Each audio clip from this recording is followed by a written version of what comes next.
ഒത്തിരി ഒത്തിരി സ്വപ്നങ്ങൾ സീരിയലിൻ്റെ ഏറ്റവും പുതിയ എപ്പിസോഡ് റിവ്യൂയിലേക്ക് എല്ലാ കൂട്ടുകാർക്കും സ്വാഗതം. അങ്ങനെ ശർമിളയും വർഷയും തങ്ങളിൽ ഉണ്ടാക്കുന്ന ഒരു സാങ്കല്പിക കഥാപാത്രം മാത്രമാണ് രാജ്കുമാർ. യഥാർത്ഥത്തിൽ അങ്ങനെ ഒരു വ്യക്തിയില്ലെന്ന് കാര്യം വിവേക് കണ്ടെത്തുന്നുണ്ട്. പിന്നെ രാജ്കുമാർ എന്ന കള്ളപ്പേരിൽ ഞങ്ങളുടെ വീട്ടിൽ താമസിക്കുന്ന ഉറപ്പായിട്ടും വയനാട്ടിൽ നിന്നും വർഷയെ തിരക്കി വന്ന ഏതോ ഒരു ശത്രു ആവാനാണ് സാധ്യതയെന്ന് വിവേക് പാച്ചപ്പനോട് പറയുന്നു. പാച്ചപ്പനും അത് ശരിവെക്കുന്നുണ്ട്. അയാളിൽ നിന്ന് എങ്ങനെയെങ്കിലും വർഷയെ സംരക്ഷിക്കേണ്ടതുണ്ട്. അതാണ് ഇനി എൻ്റെ ചുമതലയെന്ന് വിവേക് പാച്ചപ്പനോട് പറയുന്നുണ്ട്.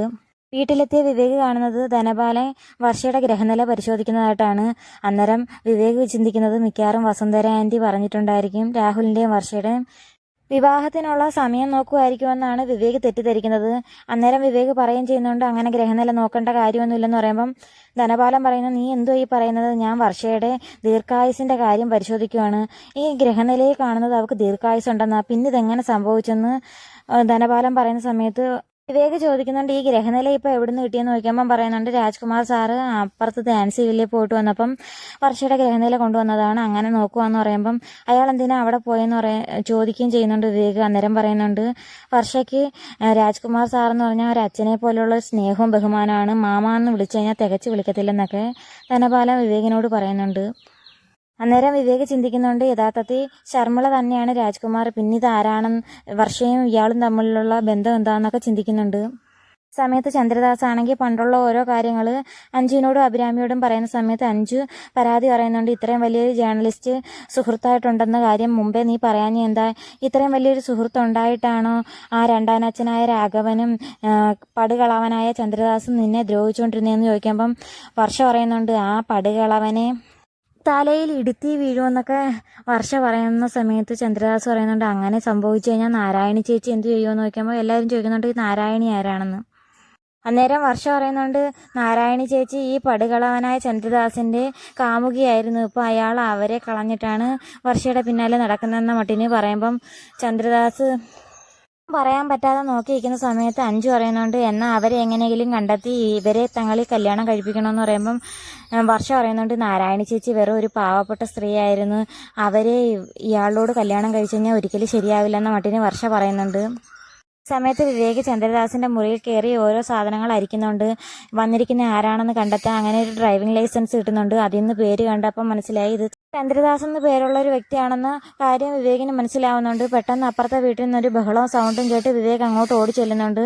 വർഷയോട് ചന്ദ്രദാസ് പറഞ്ഞിരുന്നു ദേഹത്തൊന്ന് എണ്ണ തേച്ച് കൊടുക്കണം, കൂടാതെ ചൂട് വെക്കണമെന്നും പറഞ്ഞിരുന്നു.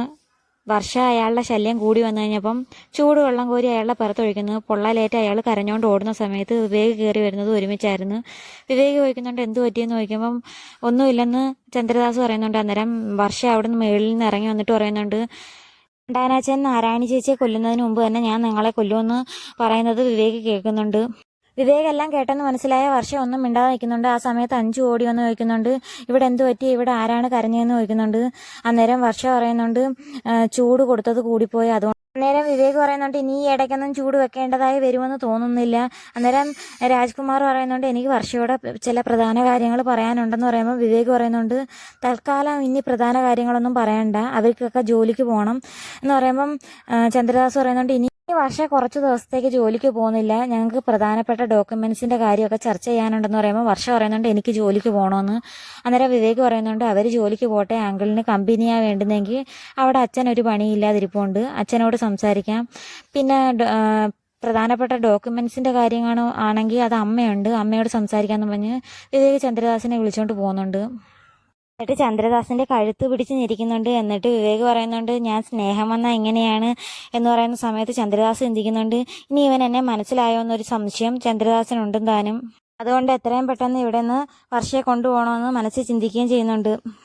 ഒരമ്മ പെറ്റ സഹോദരങ്ങളെ പോലെ വിവേകും ചന്ദ്രദാസും തോളിൽ കൈവച്ച് പോകുന്നത് കാണുമ്പം വർഷ വിചാരിക്കുന്നത് വർഷയെ ദ്രോഹിക്കാൻ വേണ്ടി വിവേക് മനഃപൂർവ്വം കൊണ്ടുവന്നതാണ് ഈ ചന്ദ്രദാസിനെ എന്ന് തെറ്റിദ്ധരിക്കുന്നുണ്ട്. ഈ സമയം ശർമിളയാണെങ്കിൽ വർഷയെ കാണാനായിട്ട് ക്ഷേത്രത്തിൽ വന്നിട്ടുണ്ടായിരുന്നു. എന്നിട്ട് ശർമിള വല്ലാണ്ട് വിഷമിച്ചിട്ട് പറയുന്നുണ്ട്, നമ്മൾ രണ്ടുപേരും കൂടി കാണുന്നതും മിണ്ടുന്ന കാര്യങ്ങളെല്ലാം ഹരിത വിളിച്ച് ചേട്ടനോട് പറഞ്ഞിട്ടുണ്ട്, ചേട്ടൻ എന്നെ കുറച്ച് ദിവസം കൊണ്ട് ഇപ്പം വിളിക്കുന്നില്ലെന്ന് ഒരു വിഷമം പറയുന്നുണ്ട്.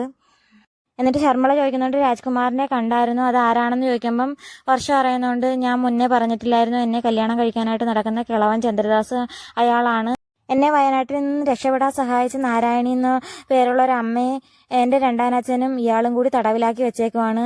അത് പറഞ്ഞാണ് എന്നെ ഭീഷണിപ്പെടുത്തുന്നതെന്ന് വർഷ പറയുമ്പം എങ്ങനെയെങ്കിലും ആ നാരായണി ചേച്ചിയെ രക്ഷപ്പെടുത്താൻ സാധിച്ചു കഴിഞ്ഞാൽ രാജ്കുമാർ അല്ല ഈ വന്നിരിക്കുന്നതെന്ന് നിനക്ക് സത്യം എല്ലാവരോടും പറഞ്ഞുകൂടെയെന്ന് ശർമിള ചോദിക്കുന്നുണ്ട്.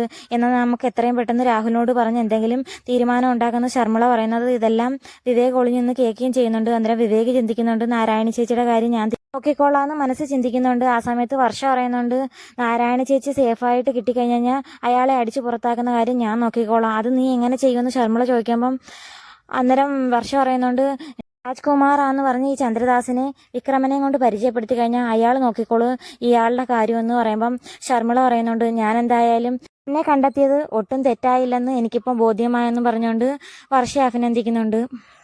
ഈ സമയം വിക്രമ ശർമിളയെ വിളിക്കുന്നുണ്ട്. ശർമിള എവിടാന്ന് ചോദിക്കുമ്പം ക്ഷേത്രത്തിലാണെന്ന് പറയുന്നുണ്ട്. ഇത് പോയ കാര്യമെല്ലാം ശരിയായോ എന്ന് ചോദിക്കുമ്പം വിക്രമം പറയുന്നുണ്ട് രാജിവെക്കുന്ന അല്ലാതെ ഇനിയൊന്നും നടക്കില്ലെന്ന് വിക്രമം പറയുന്ന സ്ഥലത്താണ് ഇന്നത്തെ എപ്പിസോഡ് അവസാനിക്കുന്നത്. അപ്പം വീഡിയോ ഇഷ്ടമായ ചാനൽ സബ്സ്ക്രൈബ് ചെയ്യാനും സപ്പോർട്ട് ചെയ്യാനും മറക്കല്ലേ കൂട്ടുകാരെ.